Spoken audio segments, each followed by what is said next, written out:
This is the moment Supercross champion Eli Tomac broke his leg when it got stuck under his foot peg approaching a jump.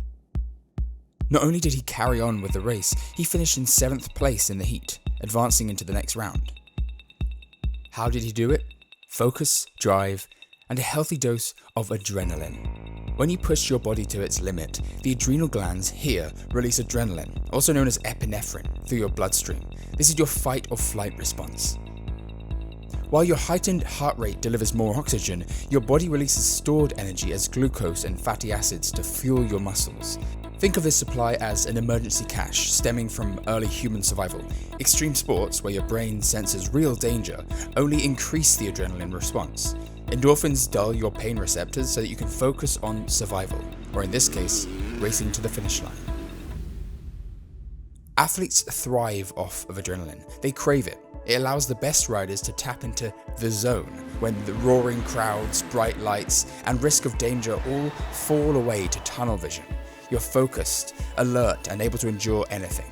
Because in Supercross, whoever suffers the longest outperforms them all. Durability in dirt bike racing, in super motocross, is a skill in itself, because there isn't one guy out there that hasn't been injured. If I crashed and I broke a bone, I was laying there crying because I knew I wasn't going to be able to race.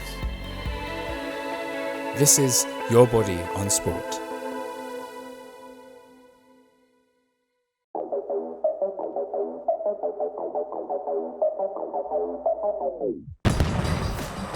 Congratulations, you've made it to this year's Monster Energy AMA Supercross Championship at New Jersey's MetLife Stadium. Before you meet your fellow riders at the starting gate, let's take a look at the track you'll be racing on.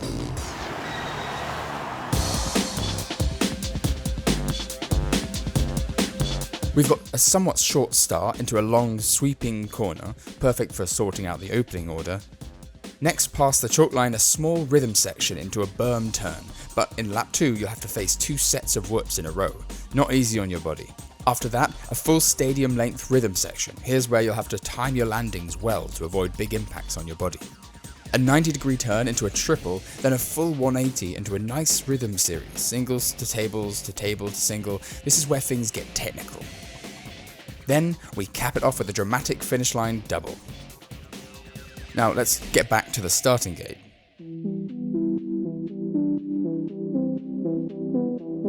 Every rider fights tooth and nail for first place, but if you want the best chance at victory, it tends to come down to how you start. You're in the right place, because this guy's one of the best starters in the world. Take it away, Jorge. Starts are super important in the sport.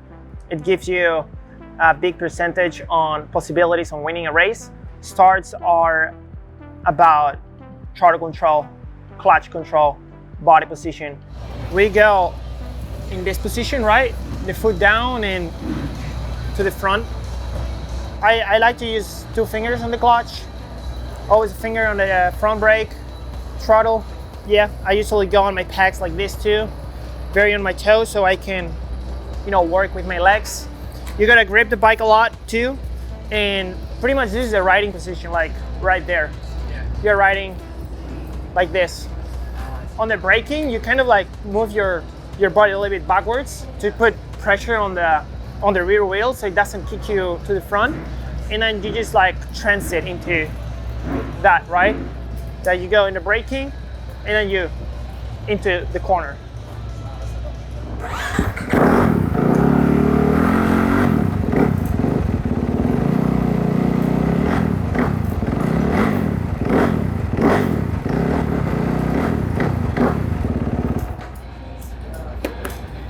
This is music for me.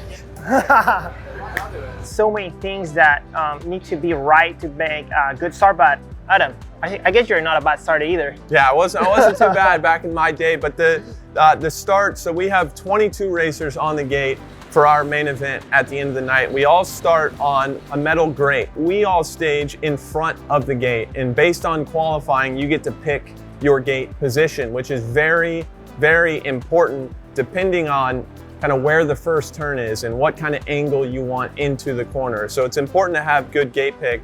Then we all get behind the gate, 30-second board goes up, you see it count down, board goes sideways, and once the board goes sideways, the gate in front of you will drop anywhere between 5 and 10 seconds. So all the riders you'll see will rev their bikes up, pull their clutch in, look down at the gate. It's one of the most intense moments you can have as a racer. You gotta be kind of like a little bit forward. We release the clutch super fast and we go pretty much wide open as the gate drops. So you wanna keep that front low so we drive forward and not up. A lot of times in front of the gate, we create a rut, a line in front of the gate, and that is the biggest thing. When you're choosing your gate for the main event, the rut on the other side of the gate is the most important thing.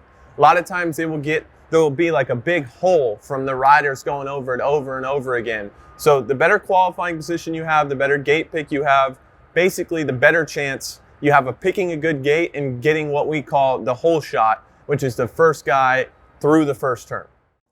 Already, your heart rate may be 70 to 80% your maximum, just from the adrenaline coursing through you as you face down the gate, waiting for it to drop. And away you go for the hole shot.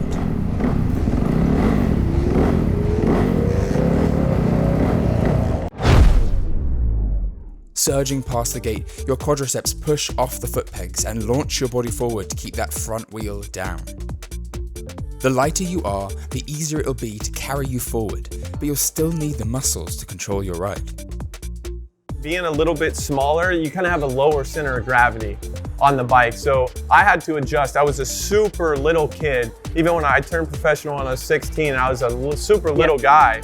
And you kind of get used to a certain riding style. Then I got a lot taller. Then all of a sudden, every time I move on the bike, it's kind of upsetting the balance of the bike more, right? So you have to be mindful of kind of that center of gravity.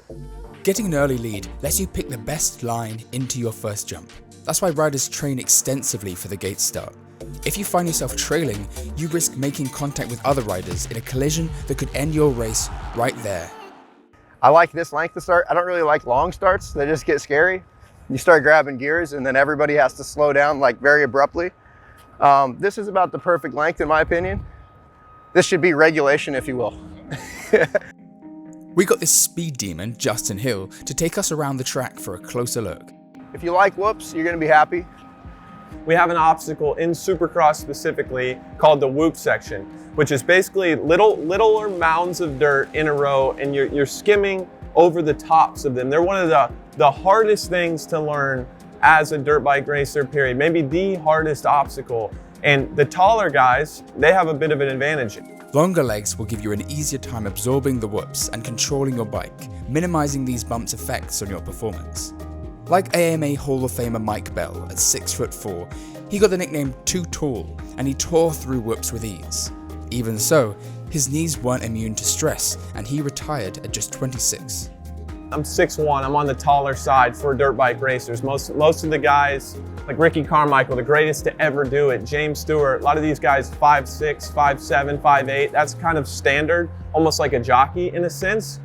But being a taller guy, when you crash, is harder because you have extra limbs, long limbs flying everywhere, right? So it's very important to play to your strengths of your body build as well. In the olden days, because I'm kind of an old man, you wouldn't have any other choice but to just skim right over the tops of these. Now we jump through them and rhythm through them a lot. It's just a different way they build them nowadays. Makes it more reasonable sometimes to find a jump line through them. But I doubt we're gonna see much of that because if you look back here, you have about 60 feet before this first bump. So we call this little low on the starter whoop. You have about 60 feet here. So you're on the gas from back there. You have tons of speed built up. You're already got the ass back and you're powering in. So I don't think you're gonna jump these ones. You might jump the ones coming back. You know, it's all how they break down. They break down and get harder to hit every single lap. So this section right here is one of the funkiest I've seen. So let's check it out. Say there are 15 mounds of dirt 3 feet high. We call that a rhythm section. And you can do different combinations, right? You can come out of the corner, you can only jump over one, we call that a double. You jump over two, we call that a triple. You jump over four, we call it a quad. On a track like this, they've built it really steep. So every time you hit one of these jumps, it taxes you big time. I like that. It fits my style. More technical, if you will. Like you have to be very precise about where you stick the motorcycle. Generally, there are 5 ways you're going to land in a rhythm section. First, you've got backside, right here. This is the sweet spot that generates speed. With the smoothest landing, your body will thank you. You might land in the flat, smack dab in the middle of the jump. It's not going to add any speed, but if you lay off the brakes, even accelerate, you can zoom right past. Your body's going to be taking a bigger impact though. If you're looking to make some distance, landing on the face here is how it's done, but it's even worse on the body. Hanging the rear wheel, landing a little short, is a great way to slow down fast for the turn. If you're landing too far up the bump, sorry my guy, you've cased. It requires a lot of timing and precision to downside those mounds of dirt, right? If you go a little bit long, that's called overshooting it, right? And that puts a lot of load on your body, but going long is a lot better than coming up short, which is what we call casing a jump, which, you know, you'll be going 40 miles an hour, 50 feet in the air, come down and just come to an abrupt stop all at one time. So very difficult on the body. Supercross riders are conditioned to withstand significant levels of gravitational force on their body. Standing around, you're feeling 1 G. If you're on a plane taking off, you're feeling maybe 1.1 to 1.5 Gs. Landing on a trampoline, you might feel 6 Gs or more, but for Supercross riders, roughly 10% of a lap is going to be between 5 and 10 Gs, something between Formula 1 and fighter jet.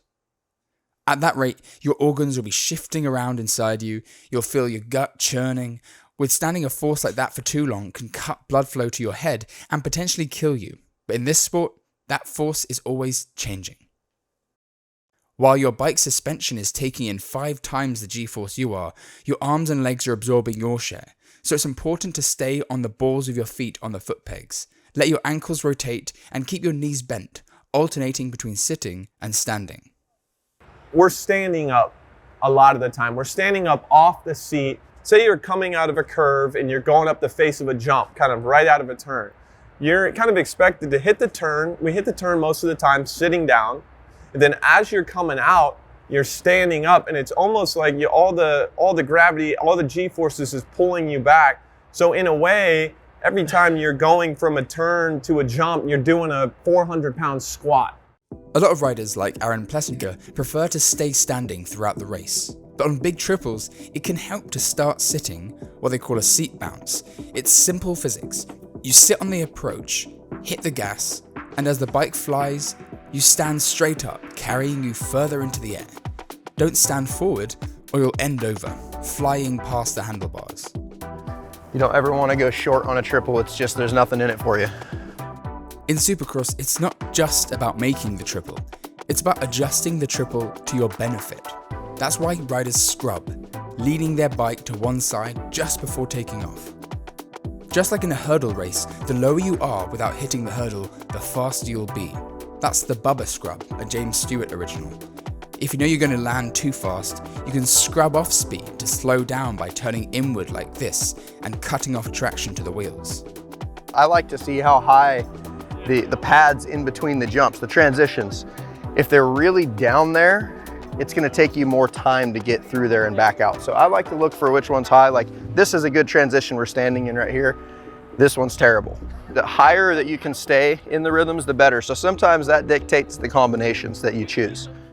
For us, it's super important to get super strong legs and core and upper body, just so we can ride relaxed and not grab the handlebars as hard. I, for example, use my legs a lot, so I can go a little bit more loose on my arms.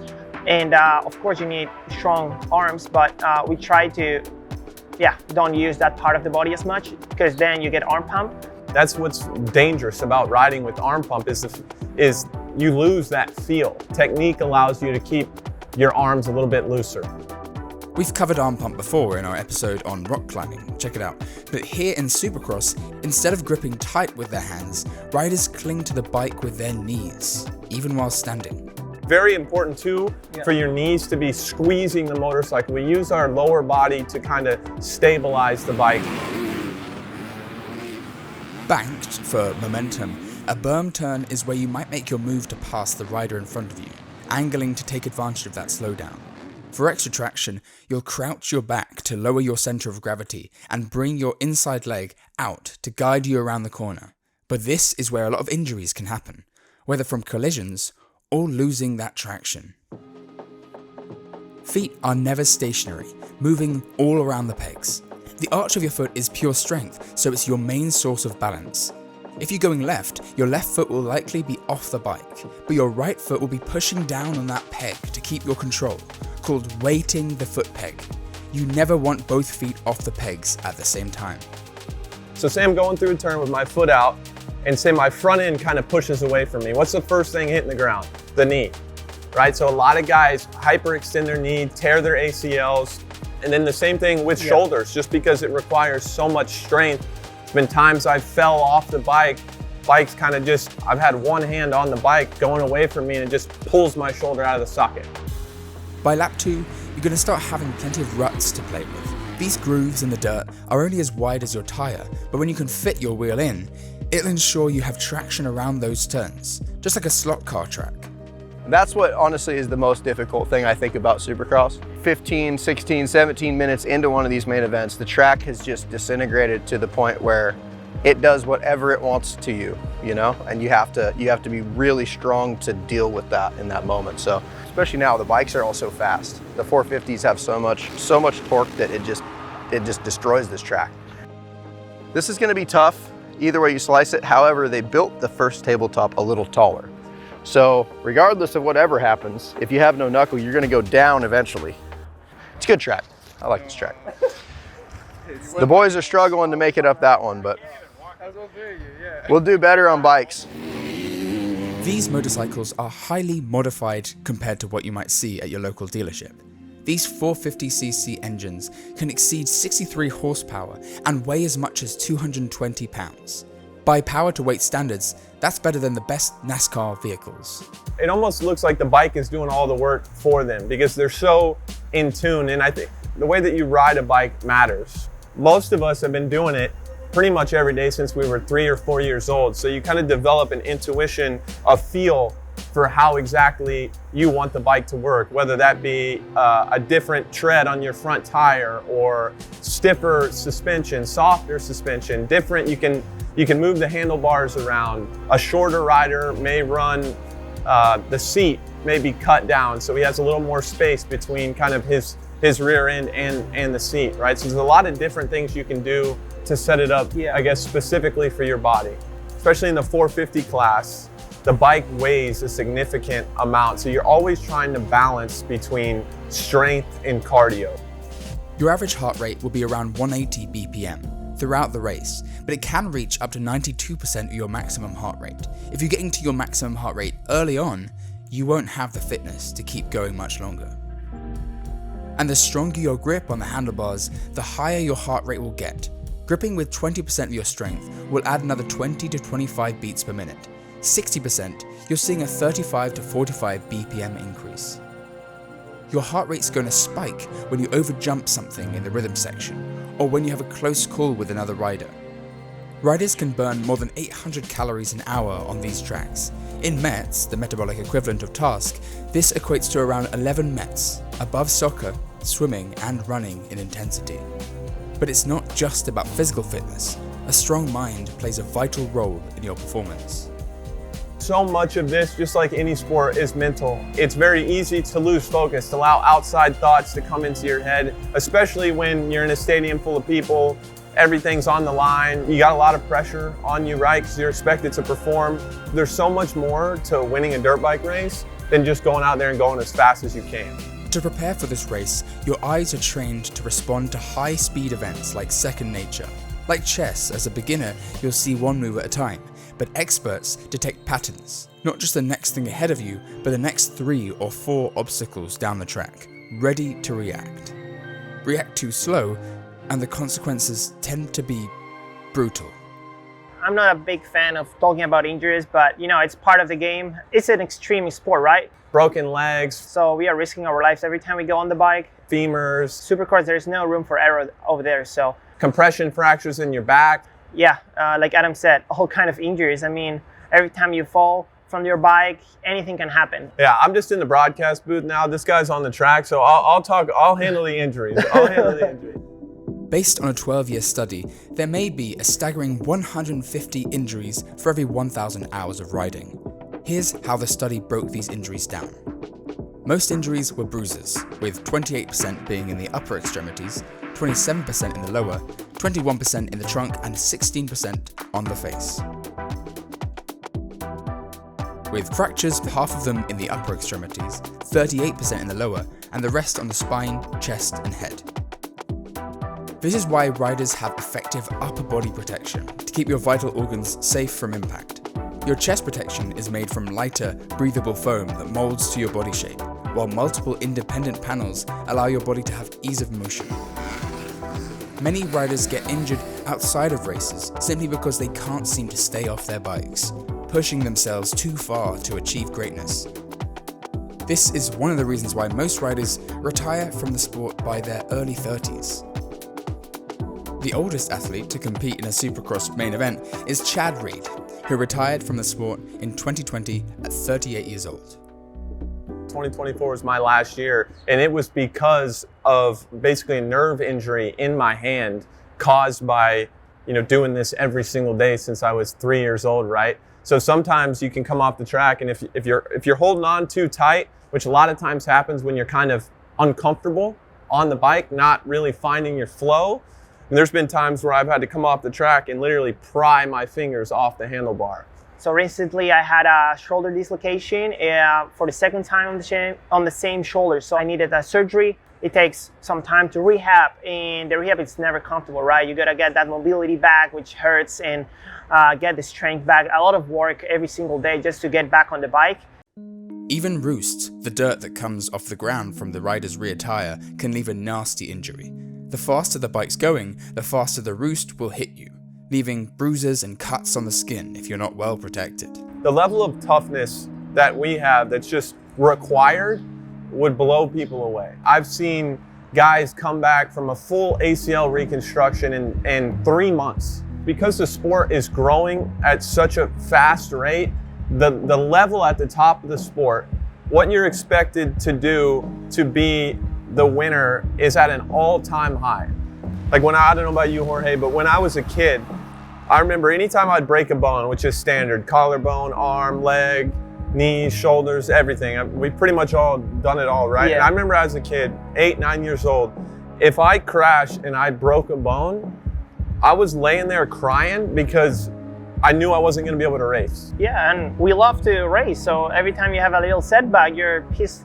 Once you get back on the bike, you don't even think again about injury. You just think about riding and having fun. We just enjoy it so much. Super motocross it's a combination of strength and endurance. From a strength side of things, from a flexibility side of things, this is very important too for your body to train the right way to be durable. You want to have enough muscle to kind of pad you when you crash, but at the same time, we have to be so cardiovascular fit.